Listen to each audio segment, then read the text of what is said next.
from the vault, high atop the pastoral center of the Diocese of Camden, you're listening to Talking Catholic. Hi, everybody, and welcome to another episode of Talking Catholic. I'm Jen Mauro, and with me, as always, is Mike Walsh. Hi, Mike.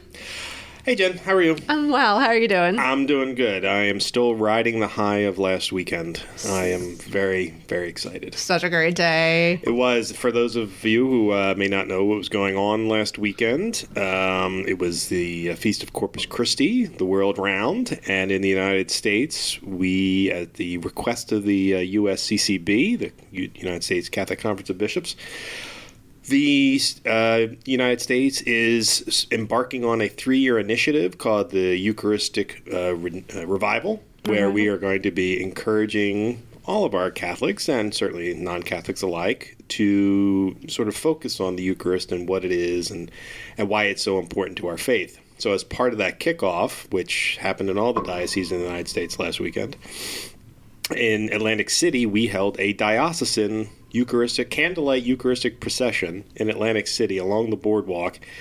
And I will be honest with you, as one of the principal architects of it, I can't guarantee that I knew how it was going to turn out, and it turned out phenomenally. It was amazing. I think, we had hoped for hundreds of people. We'd hoped for 600 to 1,000, and it started at 8 o'clock on Saturday night.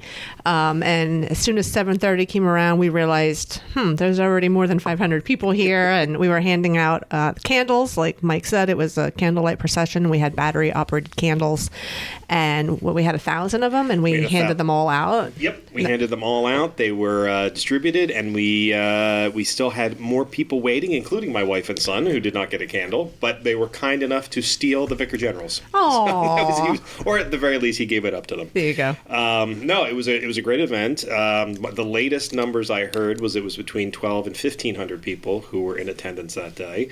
It was an amazing experience, unlike any of us had really seen in the last 50 years. That was the last time of a diocesan procession like that, Eucharistic procession like that.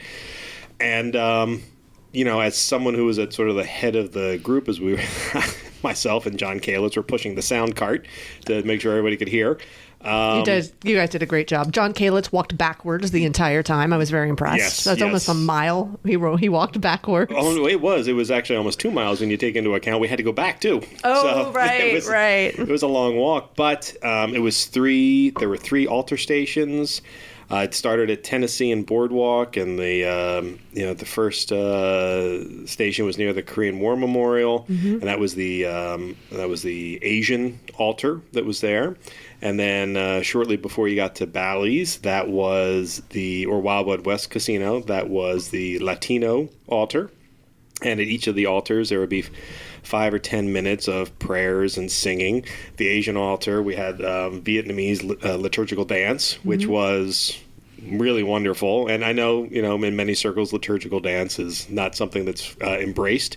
However, in this case, culturally, it was perfect for the occasion, and they did a phenomenal job. As a matter of fact, if you've never been to the Wedding of the Sea and Feast of the Assumption Mass and celebration that's done in Atlantic City on August 15th every year, you really should come, because it's even more of an intricate and amazing dance that they put on as part of the Mass. But it's really impressive. The Latino altar was solemn but beautiful. The music was outstanding, and just imagine, here we are walking down the Atlantic City boardwalk from 8 p.m. to 9:30 at night, and just, the place is packed. Everybody's watching. Father Hughes, our Vicar General, tells me that he heard a couple of jeers, but I only saw reverence the entire time we went down the boardwalk. Here. Yeah, Same here. We saw people just stop and reflect. We saw people who weren't part of it join with us. We saw people who weren't part of it but saw it, taking photographs or dropping to their knees or chanting along. It was incredible. There was a lot of people that would come up, like the CFR sisters were there handing out rosaries, and some along the boardwalk would come up, and before the sisters could even get to them, they would ask if they could have a rosary, or they were asking questions about the rosaries, and so it was good to see the curiosity. Yep. Somebody told me that a child said, "Mommy, is that Jesus?" And I thought that was really beautiful. That's nice. I like to hear that. And then it ended at Kennedy Plaza, which is across from historic Boardwalk Hall in Atlantic City, and that's when for lack of a better word, the Anglo altar was there, and we sort of finished the procession. Father Mohan and Bishop Sullivan both spoke at that place. Father Mohan being the pastor in Atlantic City, and it was just a great event that ended up being better than we could have imagined. So it was great. It was great to see so many of the pastors down there. It was, each of the parishes were encouraged to send a delegation, and to the best of my knowledge, every parish sent a delegation. So it was really wonderful. It was beautiful. And it's funny because, every time I turned around, I was like, I think the crowd just grew more and more. At the beginning, I already knew we already had 1,000 because the candles were gone. Yeah. But then every once in a while, I turned back around. I'm like, I actually don't see the end now. What's going on back there? And it was awesome. I loved that. Well, I'll tell you, if you want to catch a recap of it, our blessed Catholic Star Herald did some great reporting on it, which was picked up by other publications. So it's certainly nationwide at this point. Yep. But you can certainly check out the Catholic Star Herald website and find out more information and see some of the great photos by Dave Hernandez, our staff photographer, whom somebody was commenting to me about how great the photos were, and all I could say was how much I hated Dave, because if I hadn't been pulling the sound cart, I would have been out there taking pictures, right. And I couldn't, and I'm still a little envious of that. A little of professional jealousy there? A lot of professional jealousy. But he took some great photographs, and as a matter of fact, I think we had a video post go up today with some video footage as well that he took. So if you weren't able to be there, I do hope you go and check it out. And I did walk it, so I saw the scenes through my own eyes, and then when I went through Dave Hernandez's photos later that day to post a photo gallery, because we have dozens of photos on the Catholic Star Herald website, I got very choked up. I got very emotional, just kind of reliving all of that. And it was he caught the most beautiful moments along the boardwalk. So I definitely encourage everybody to go pick up the last Herald or check it out online, or like Mike said, on YouTube. And I also want to remind anybody who is a reader, or if you're not a reader, that in this next 3 years of Eucharistic revival, we are encouraging our readers and our listeners to write in any questions or email any questions in that you might have about the Eucharist. We have some of our priest experts that have generously offered their time and talents to answer questions, because we all know the Eucharist might not be the easiest concept, well, at least not for me, my simple mind. So no joke there. I actually paused for a joke for the simple mind. No, I think you nailed it. Yeah. All right. So, well, it's one of the mysteries of our faith, and that's why it's referred to as a mystery. And we're going to do our best to educate people on what that facet of that mystery is. So feel free to email me or write into the Catholic Star Herald. Absolutely. And what's your email address? That is a very good question. Jennifer.Mauro@CamdenDiocese.org. Although I can't remember if you have a CamdenDiocese.org or CatholicStarHerald.org. CamdenDiocese.org. CamdenDiocese.org. Yep. Also, any complaints about the podcast can also go to Jennifer.Mauro@CamdenDiocese.org. Although we also have our own, I never give it out, but the podcast has its own email address. It's talkingcatholic@CamdenDiocese.org. Oh, you just gave it out. I did. I always forget. All right. However, that is not the topic of today's conversation. This is actually a great opportunity for us. As you know, we are trying the Catholic Star Herald and Talking Catholic, its digital platform or sister publications.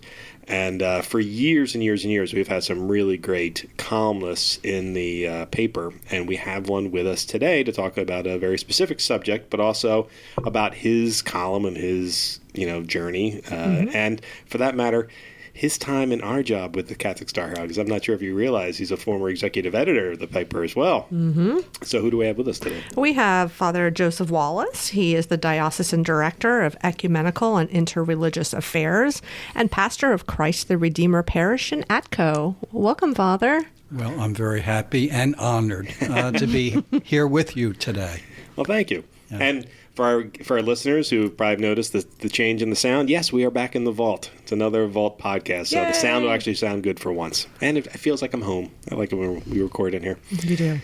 So, Father, yes, you are one of us. You are one of the insane who have been a Catholic journalist in the past in your time. What years were you the executive editor at the Star Herald? Do you recall? I don't remember the years. It was in the 90s. Okay. But I followed Monsignor Charles Giglio, and as I was telling Jen, today is the 20th anniversary of his death. Oh, I didn't realize that. So I remembered him at Mass, and I think it's fortuitous that I'm able to mention his name on this day in this place. Well, I'm so happy to hear that. Our former managing editor would talk about Monsignor Giglio all the time and his time here. So, Carl Peters. But do you have any memories of your days as the head of the Star I worked very closely with Carl Peters, and I have to be honest, he practically ran the paper. So managing editors are worth their weight in gold, Jen. They are. Yes. They are. Aw, thanks, Father. That's why I had to steal mine from another diocese. That's right. They're hard to dig up. Yeah. But I'm not above stealing. No, it's a great experience. We've talked on this podcast before about when you're a journalist, you look at the world a little differently. I'd like to say a little better. I could be vain in that regard, though, because you see things. You get to be a part of everything, But it's always tough because you're also sort of separate from everything if you have good journalistic integrity. So it's a tricky thing to be. So I can only imagine what it must have been like as a priest to have that job. Yes. Oh, yeah. Especially, you had to be careful what you put in the paper, and also you had to be real and honest and keep that balance. Well, it hasn't changed, I assure you. I'm sure. Yeah. We should probably talk about your column a little bit too. So you didn't really leave us. You've continued to column for years now. Do you know how long? I guess 30 some years. 30 some years. I'm ordained 37 years. So I started writing when I was ordained 5 years. Wow. Okay. That's when I started. Okay, so about 32 years. I was writing my column and editorials at that time, which was interesting. Yes. Did you enjoy writing editorials? Yes and no. Okay. Because they quite often were, let's say, scrutinized. That also hasn't changed. Yes. I recently scrutinized one that the column writer was not happy about. Yeah, it happens. Sure.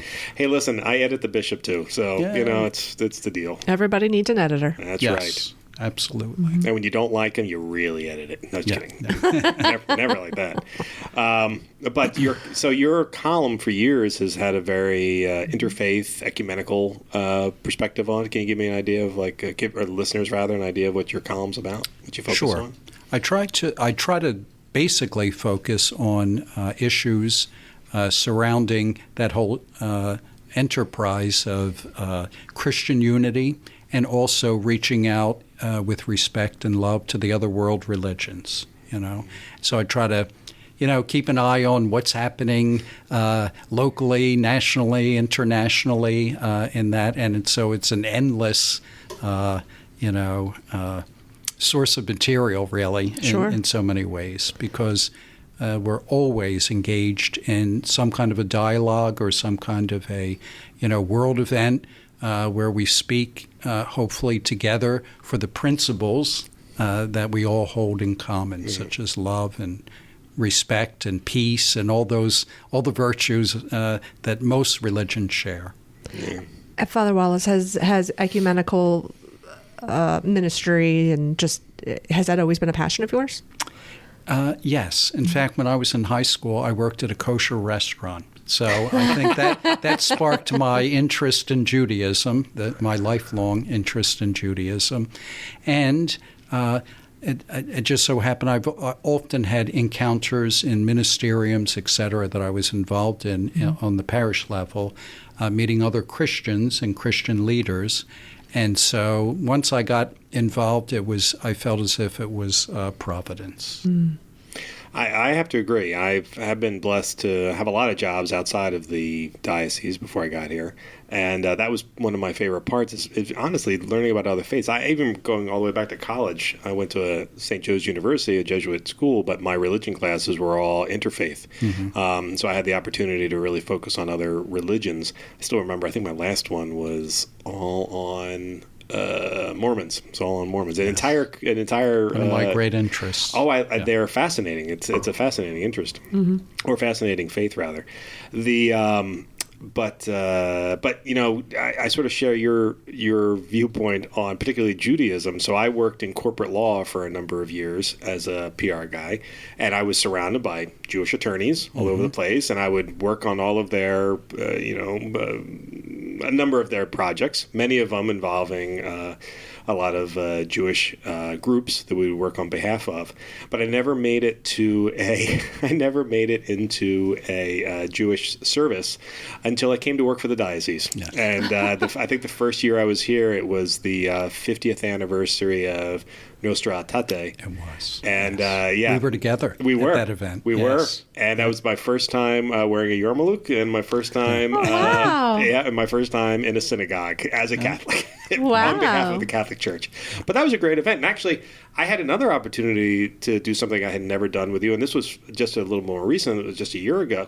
I got to spend some time with you and our Muslim brothers at an iftar, correct? That's right. We attended an iftar together, which is a great experience. It really is. It takes place during Ramadan, and it's their end of their day meal when they break their fast. Mm-hmm. And it was some of the best food I've ever had in my entire life. Father got to see me embarrass myself by attempting to eat one of their hot peppers and coughing for a solid 2 minutes, but they were hot. Yes. They were hot. Do you know by now, Father, not to eat them? Certain things, yes, I do avoid. Did you see him eating it and just say, I'm going to let that happen? I did enjoy it.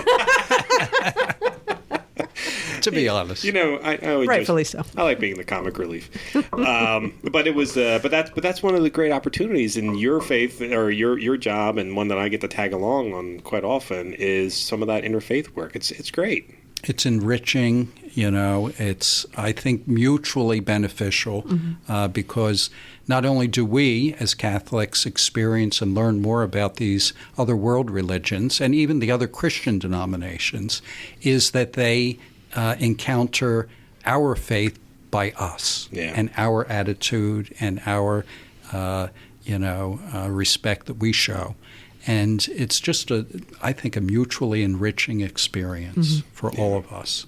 And I think it humanizes everybody as well. I mean, we see what we read what we read in the news or see on television, and we get an impression of what the Muslim faith is or the Jewish faith is or our Protestant brothers and sisters are like. And then you actually spend time with you and you realize, there's a lot of similarities here. Right. Yes. More similarities than differences, I would say. Absolutely. And that they are people that have families that they love and God that they love as they understand Him.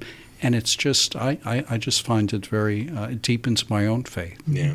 Now, you have a lot of community ties where you are now in Atco. Are you quite friendly with the other denominations in the area, yes? We, in fact, do a lot together ecumenically with the other Christian churches because we don't have any synagogue or mosque in our ministerium or in our immediate local area. Okay. But as Christians, we've been doing a lot together. Nice. We celebrated marriage together, even though we have different understandings of exactly the nature of marriage sacramentally, etc. But we certainly all hold fast to the sacredness of that bond. Mm-hmm. And so we celebrated it together. People with 25 years, 50 years, etc., and had a dinner dance. So it was a lot of fun. That's great. Really. And all the pastors said a blessing over everybody that was there together, and we've had cantatas together and prayer services, and even some of the educational offerings that Christ the Redeemer has, which are many, and because of the good people doing that work in our religious lifelong faith formation, Laurie Power and Joe Bednar, etc. But they invite our Protestant neighbors, and many have been coming. Oh. So we feel that that's just another blessing. Right. I love to hear that. Atco is one of those good communities. It's It runs the gamut of blue collar, but also rural. Yes. It has a unique feel to Good it people, over down there. hardworking people. Yeah. Although I can't stand their softball team. But only because we we're lost pretty to them. good, though. You guys are pretty good. Very irritating. Very good team. I'm actually when I leave here tonight, I'm going to race home to see my son for his 14th birthday, and then I've been told I must play in the softball game tonight because we don't have enough people, lest I let down the team. So good. And the rain cleared up. And the rain did clear up. Yes. So just in time for extra mud tonight. Going to come That's home right. very dirty. Muddy game. So we wanted to bring you on, not just talk about your columns, which I really do encourage all of, we told you to check out the Eucharistic procession coverage. You really should be reading our columnists. We have 2 regular columnists now, Father Wallace and Michael Canaris. Michael Canaris we've had on the podcast once or twice before. But you can go back and find all of Father's columns from, I think, the very beginning, or at least until 2008. I'm pretty sure we started putting them up in 2008. So there's a lot of columns to go back and read through, and they are very enriching. They are very well written. As someone who Jen knows that I'm not a big fan of biased writing, in the sense that I don't want to throw bombs. I very much like academic writing, stuff that's intended to educate. And you and Mike Canaris are 2 of the best. So thank you very much for the quality of your writing on top of everything else. So listeners, thank you. Go do some read. Don't just listen to this podcast. You got to do some homework too. Go read it. So I wanted to have you on because starting when listeners listen to this episode, it'll be Wednesday of the prior week in the United States. It is Religious Freedom Week, and that's certainly something you've touched on many times in your column. It goes from Wednesday to Wednesday, so it finishes up on June 29th, I think, right, if I got my dates right. And it's each day has a theme to it, which I'll go through in a couple of seconds. But Father, from your perspective, religious freedom is something that all the faiths are affected by, right? Absolutely, and it's really the bedrock of our constitutional rights, so to say. The first one of the first things that the Constitution guarantees us is freedom of religion. Freedom to worship, and not to have a state religion, which is a blessing for all of us. And many of the emerging democracies of the last century and before. I was looking at some of this, that Pope Leo XIII, who's one of my favorite popes in many ways, because he really had that far-sighted wisdom to know that the Christian monarchies were falling and democracy was rising, and saw it as a blessing, really, and started writing about it in some of his encyclicals, which I believe were the foundation or the precursors to the Second Vatican Council's vision, really, of religious freedom for all human beings throughout the world. Yeah. Just to go through what's coming up in the weeks or this past week, and this is something, by the way, I know it's Religious Freedom Week and we think of it as a 1-week thing, but those of us who have been in the trenches before understand that fighting for our religious freedom is honestly a constant thing in a number of different areas. So on June 22nd, the focus was walking with moms in need. That is very much a pro-life aspect to freedom of religion.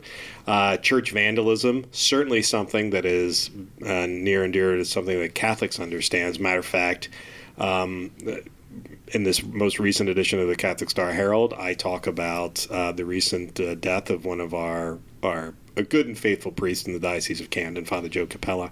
My first time ever meeting him was when his church was attacked and vandalized. And he and I working together, and what I found to him to be an incredible pastoral approach to how we handled the situation. But yeah, that was I think I was on the job for about 4 months, and we already had a church being vandalized. So that is still today something that we have to concern ourselves with all the time. And quite frankly, we have a great deal of fear right now with the Supreme Court cases that had, as of this recording, haven't been announced yet, but that there is a fear when the Dobbs announcement comes out that a number of churches could be attacked because of the Supreme Court's decision, because of our pro-life stance. So that is something that we need to be focused on. June 24th, it's adoption and foster care.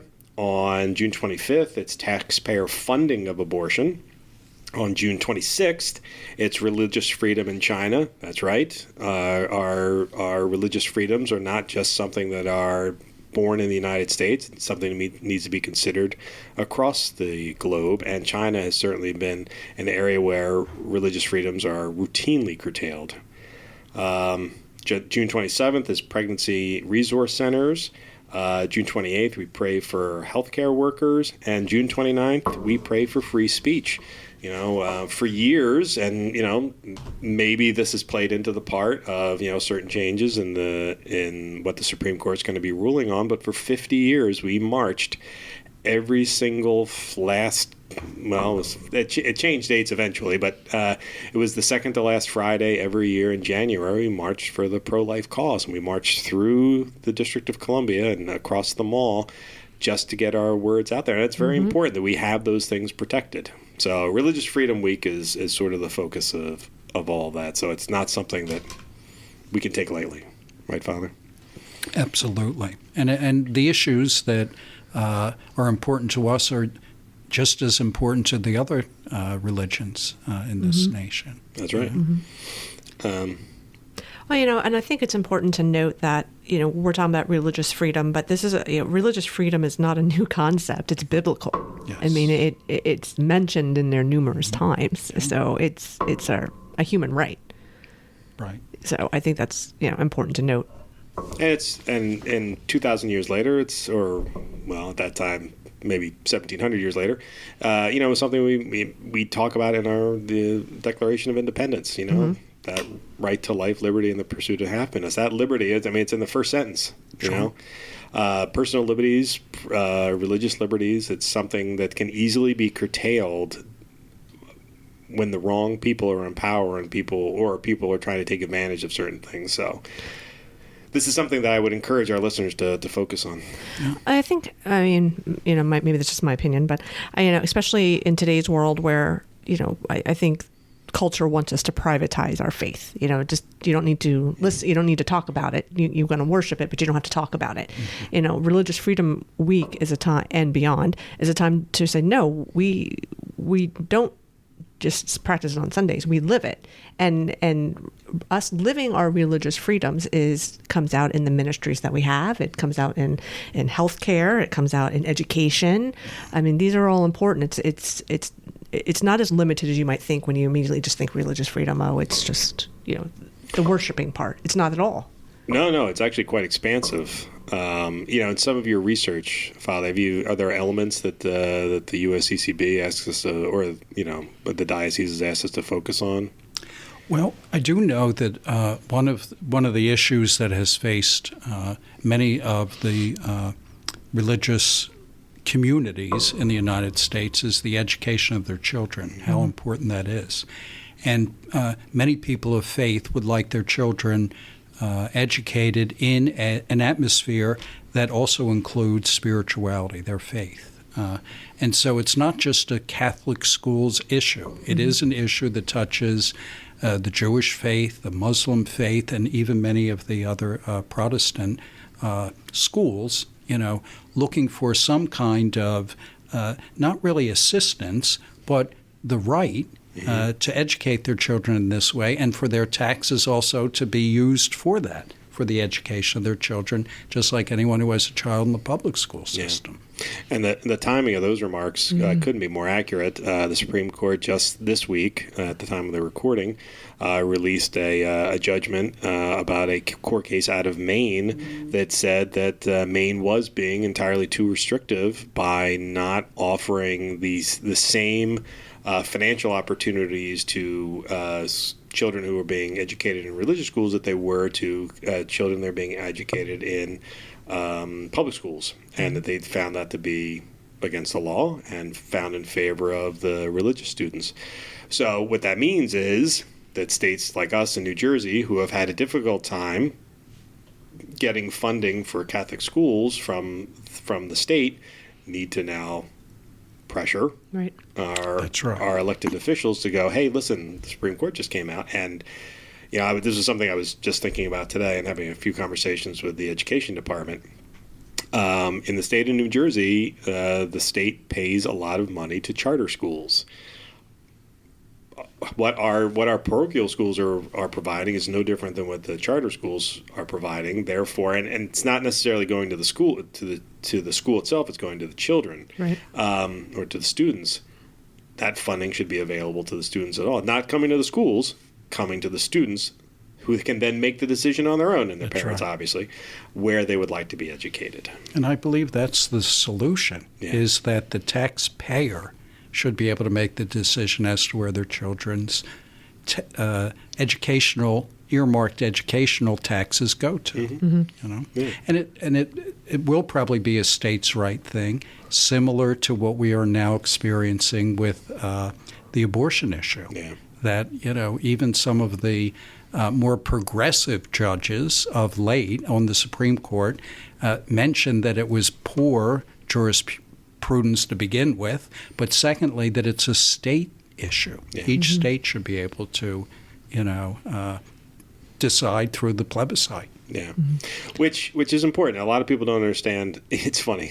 As someone who's a history major, I have a particular fondness for civics and that area. And as someone who worked in law a long time, when I see a Supreme Court brief come out, I go, oh, I understand how to read this. But most people don't really understand how how government works. Honestly, they think that it's weird. In the conversations I have with people, you almost get the impression that people think we live in a sort of a, I don't even know how to describe it, a kingdom where things are just, laws are just made and people tell us what to do and we move on with our lives. And it's not a democracy. Our democracy in particular requires us to be a part of it. And I feel like we've actually gotten separated from that. I would encourage all of our listeners to consider running for office. You're absolutely right. I mean, that's what we're called to, actually, in a faithful citizenship. That's right. Yes, I mean, the absolutely. USCCB has all kinds of resources about how to be faithful Catholics and faithful citizens through our faith. We have a deacon who's a county sheriff. That's a great thing. Mm-hmm. He knows how to, where that line is. We have another deacon who is the head of the chief of police in one of the towns. We are Catholics in good faith, in good standing. Go and present yourself. Right. Don't be afraid of that stuff. I think you're absolutely right. Mm-hmm. Yeah. Jen, if you decide to run for office in whatever town you're currently living in, I will support you. Really? Yes. Actually, I used to want to do that back in the day. Really? Yeah. I actually considered being a politician for like a second. That's because every reporter thinks they know how to do it better. That's actually probably right. There is some truth to that. I think we do. Yeah. I like it. All right, Jen, you can do it in your part-time, but we'll support you. I'm only in part-time.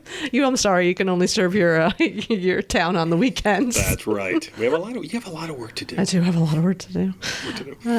But we were talking about the education. I mean, even in the state of New Jersey, Governor Murphy is going to soon be releasing the state budget, and in that is also transportation for non-public schools. So, there's been a big push about that through the New Jersey Catholic Conference and the Voter Voice, and the Diocese of Camden's faithful really made their voices heard. There were hundreds of Catholics in the Diocese of Camden using that voter voice to contact their legislators. So hopefully, July 1st, we'll find out that transportation has been increased for non-public schools. But I've been in Trenton to cover that as a reporter, and while I was there back in the day, who was there testifying were children from Catholic schools, from Jewish schools, from Muslim education. Mm-hmm. They were all different faiths there. That's right. So like I said, it's not just a Catholic issue.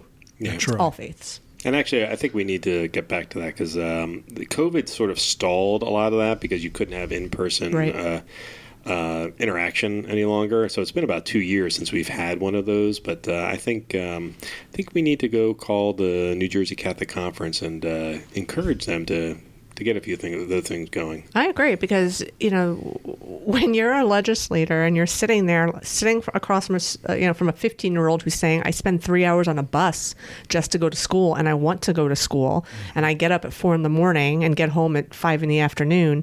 You can't unhear that and unsee that poor kid's face. Yeah. They're exhausted. Yeah. They're already commuting and they're 14. And this kind of stuff only changes if we take an active role in it. Right. Yes. Although, to Jen's point from earlier, in the Diocese of Camden, we're very good about doing that. You other dioceses in New Jersey got to step up your game, because I've seen the reports. Come on now. We're all part of the same team here. Metuchen. I know you always say I'm too hard on Trenton, so I'm going to be nicer to Metuchen now. Oh, actually, I meant to do this at the beginning of the podcast, and I apologize that I didn't. It was actually a very sad day for a sad week for us for a number of occasions. We lost a great priest and Father Joe Capella, but we also found out that my counterpart in Metuchen, Tara Smith, has decided to move on. She's part of our second favorite podcast crew with her co-host Jerry Witkowski up in Metuchen. They do a podcast called Am I Not Here? Right. And Tara is leaving for I don't know if she's leaving for greener pastures, but I know she's excited about it for a new start that she's staying within the Catholic communications world, but she's moving to another entity, and I'm very excited for her.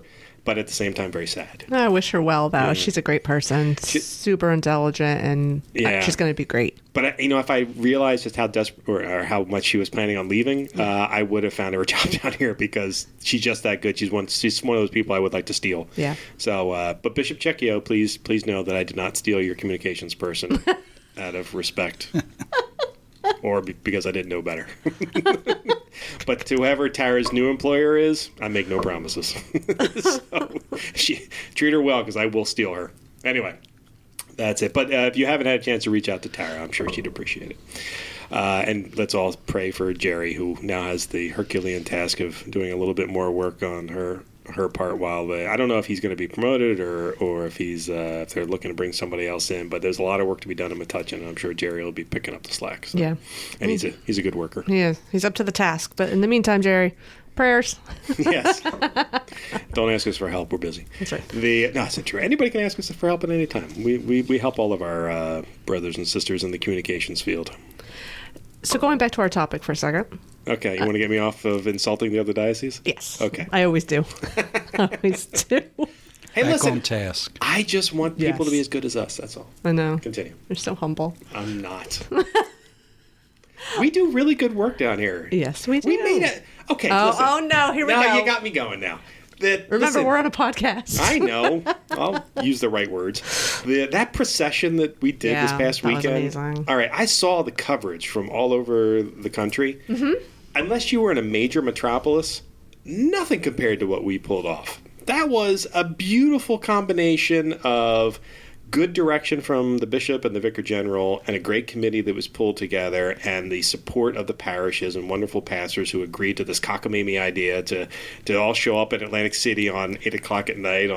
By the way, it happened to be Pride weekend down there, and we outnumbered everybody else. It was fantastic. It was great. I loved it. It was absolutely beautiful. Actually, we interviewed a few people from your parish, Father. Wonderful. Yeah, there were Pete Sanchez, our reporter Pete Sanchez, was in part of the procession. I was in a different part, and he interviewed a few people from Atco. And knowing you were going to be on the podcast this week, I was like, Father's parish is representing in the Catholic Star Herald. And Father's parish has been represented by Talking Catholic for years now, because Lori Powers, our co-host of the award-winning, I can't believe it, 2-time award-winning podcast, Talking Saints. We find out on July 7th if they win a third one. Yep. And if I get shut out for a fourth time. I'll be texting you at like midnight. Do you see the results yet? Because they come in very late for the Catholic Media Association Awards. Yeah. Well, if we don't win this year, I'm crying. Well, I think the newspaper should win a lot of awards, because I think that the Catholic Star Herald is one of the best. It really in is. the nation. I mean that. Thank you, Father. Thank you, And Father. ever improving under Jen. It really Thank has. you. Yes. All of her predecessors did a phenomenal job, Yes. but Yes, they she has have. definitely put her stamp on it. And I have to give a lot of credit to Tom O'Shea as well, who's kind of given it a new look and feel. So it's fantastic. And Dave doing the great photography. Yeah, great Whether I hate photography. him or not, it's great photography. So. And you brought in a ton of really good freelancers who have all been fantastic. I actually had somebody asking me today about where this... Is it Leslie? Christina Leslie. Christina Yeah. Leslie came from, because the bishop's secretary was really impressed by her recent article. Oh, yes. She actually lives in the Diocese of Metuchen, our good friends of Metuchen. But she's been a Catholic reporter for a very long time, and she's just a great reporter. She knows how to tell a story and get to the heart of it. So. Yeah. But back to our topic. So I'm trying to get us back to Religious Freedom Week because I'm a big fan of Religious Freedom Week.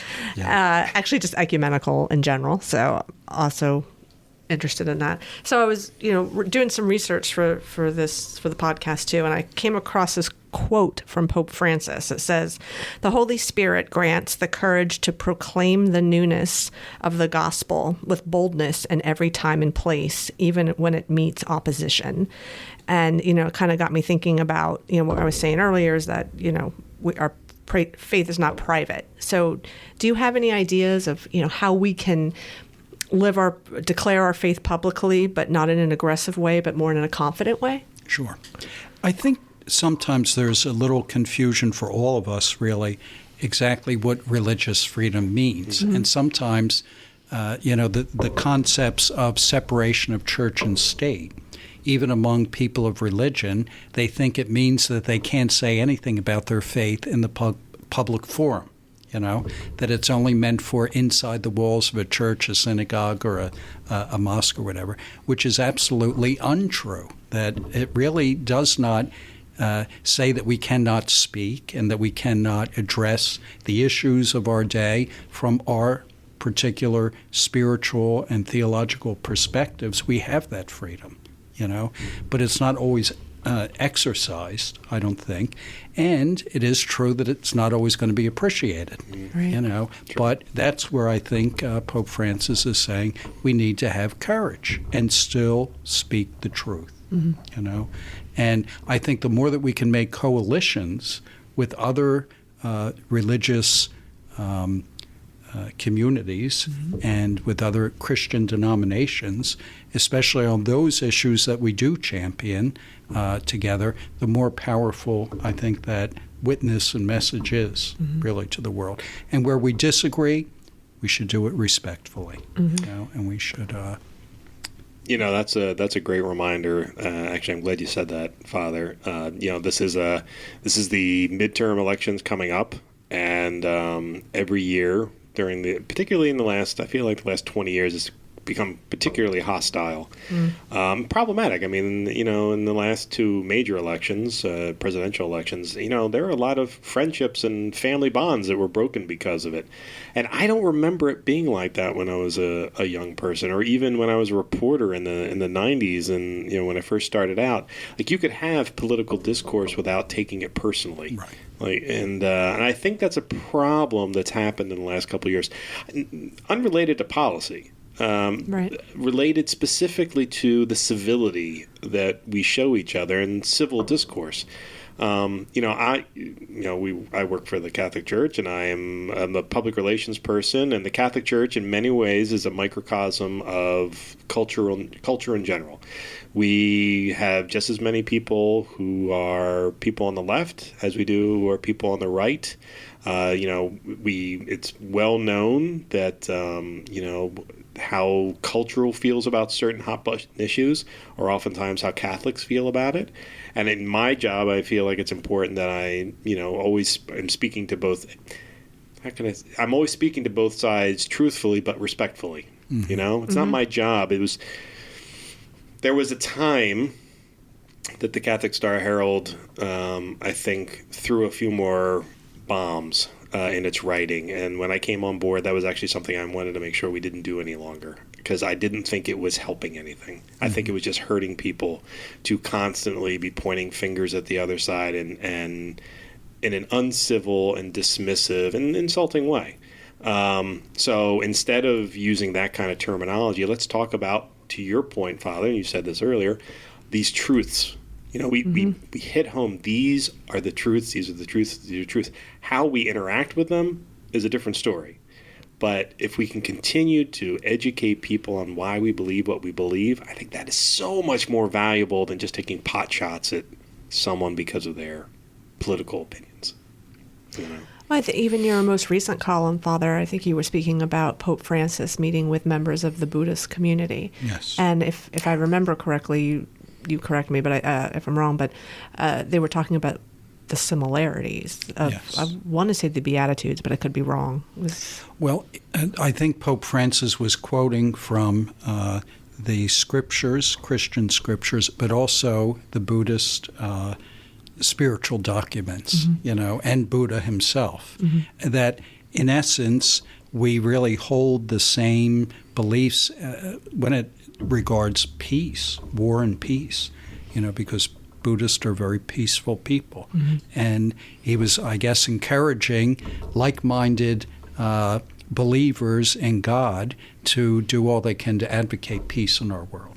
And we're looking at that war in Ukraine, and he reminded us also, as terrible as that war is, there are other wars in Africa and that everyone ignores, And so that really just promoting peace and love from our respective faith perspectives builds that energy in the world, touches more people when we're together.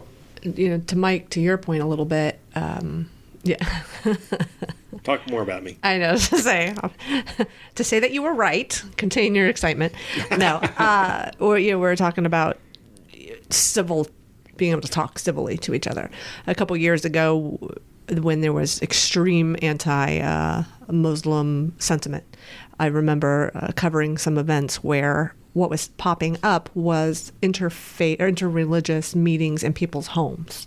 And so instead of giant gatherings of 50, 60 people at a house of worship, it was basically people knowing somebody in their communities, knowing somebody in their neighborhood, and knowing that they might be Muslim and so might be a different faith. And they were coming together as in groups of 5 or 6 in their home to talk about it, where they felt safe. They knew that they could bring up their differences and bring up their similarity and talk it out. And it was growing. That's how it was, that's how it was growing. So we always that personal encounter. One-on-one. Yeah. I mean, it's easy to attack an ideology. It's much more difficult when you're sitting across looking at somebody who's just trying to put food on the table like you are, or just trying to send their child to a proper school. And I think that those small conversations in a home or a library or wherever it is that you feel safe to have those conversations can be something that we can do. Like you can do that. I can do that. It's not rocket science. You can do that. You can call up your friends, you call up your neighbor and say, hey, we all worship differently. You want to get together and talk about it? Sure. Because it can get contentious. I can give an example. It was 20 years ago, if not more. There was the controversy over religious symbols in public places, especially in the month of December. It's always usually a problem. Yeah. Right. And there were some towns that had a creche, at City Hall, and so there was problems with why wasn't there a menorah, for Hanukkah, etc.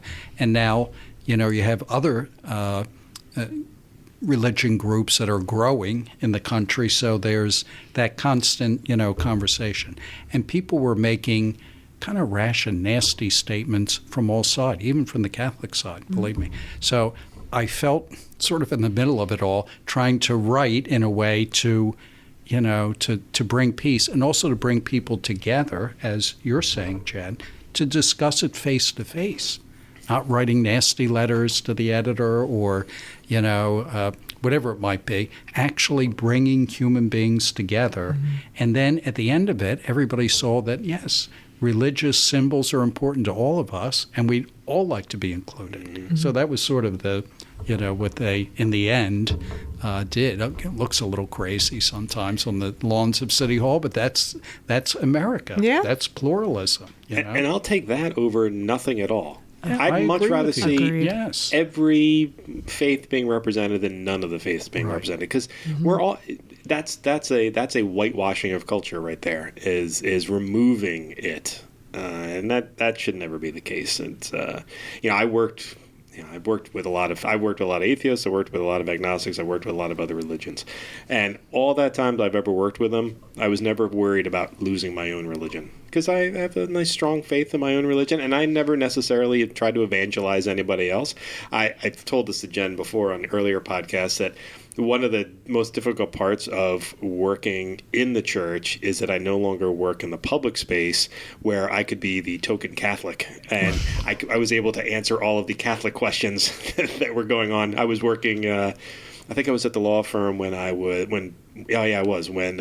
Pope Benedict resigned, and that turned, it was a flurry. Everybody was interested. Nobody knew what was going on. Right, yeah. Sure. Yeah. I fielded so many questions on, is the Pope allowed to do that? Is that weird? And I did my research and found my answer. So now I just do it. Now I preach to the choir a little bit more. Right. But yeah. So yes, be that person. Be that person. public advocate for your faith out in the community. And you know what's also a good idea? Food. Breaking bread together with different, like you were talking about with the hot peppers. But I mean, seriously, it was more than hot peppers. Sitting and eating together and talking peacefully is, I think, one of the greatest human experiences that we can have with other people. And it immediately, so many of the preconceptions that we have or fears are just go to the side. Yeah. And you see another dad, another mom, another religious leader, all of us concerned basically about many of the same things. Yeah. And when we draw from our treasure trove of spirituality and our scriptures and all of that and bring it to the table, we see the similarity rather than the dissimilarity, I think. I know I've talked about this on the podcast before, but I went to Istanbul during Ramadan many moons ago by myself, and I made sure not when I was at a restaurant not to have a phone or a book in front of me, because I wanted to encourage somebody to, like, if somebody else was alone I could talk to, because there's something. Don't laugh at me. I'm just sitting here thinking you're a psychopath, but all right, go ahead. Think about that all the time. That's also true. Anyway, the fact that it's food. It's like a white flag. Yeah. That's a good way. Yeah, I agree with that, actually. What's your favorite thing? Food, yes. Other people, no. Right. But, yes. But it is a white flag, because we can sit down and have a meal together, I think. Sure. Not us. No, but God knows. Other people. But no, that's true. Listen, I wasn't kidding around. When we shared that iftar dinner at the end of that one day in Ramadan, it's absolutely one of the things that I will always remember when my time here is done. It was that opportunity, and anytime the Muslim folks want to invite me back for an iftar, I will be there. That was outstanding. You never want to miss one of those. You really it's don't. Great food. Oh, and so much of it, and it's not just eating. I mean, there was a prayer. There was prayers beforehand, and we participated in the. Well, I didn't exactly. We witnessed the prayers. We didn't participate in the prayers. We witnessed the prayers, and then we witnessed the revelry afterwards. And it was just and at that time, they didn't have a proper prayer site. It was all out of a strip mall. They were in this little back room. Yeah. Where they were all praying really? very ardently. Okay. Yeah.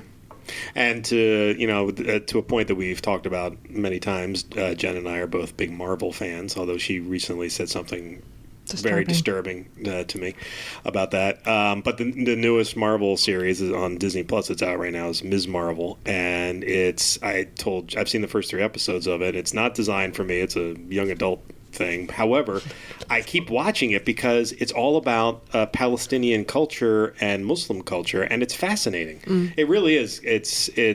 I've thoroughly enjoyed all the family dynamics that are involved, and it's just a very unique perspective. And I'm like, I don't even care about the superhero stuff now. Now I'm just watching this to see what this family dynamic is like. It's fascinating. Right. It's really good. I mean, I don't usually mention other publications because I don't want to promote them, but I am going to mention this one. There was a great story on NJ.com yesterday about a restaurant. I know restaurant, it's a store, I think, but they do serve food up in Patterson, I want to say, but it's Palestinian, and what they're trying to do is encourage dialogue about faith specifically. And so they have food from many different areas in the Middle Eastern culture to encourage those faiths to come together and talk, but others who don't know about them to come in and talk. And it was a great article. So not only do I want to go, I just want to go try it now and meet these people, because I was really impressed by their peaceful tactics of food. And meals are a great place to gather, really. Yeah. Look at, we were talking about the Eucharist. It was in a meal setting. And so many religious communities celebrate very deep spiritual movements in their life, etc., around food. You know. Well, Father, thank you very much for joining us on the podcast. Thank you for asking me. I apologize. I'm very honored. I apologize it took so long, as a matter of fact. You should have been on much many years ago. But Jen, thank you for making it happen, as all the other improvements you've made to the Star Herald, Talking Catholic as well. All right, everybody. Well, thank you very much, and we'll talk to you again next week. See you, everybody.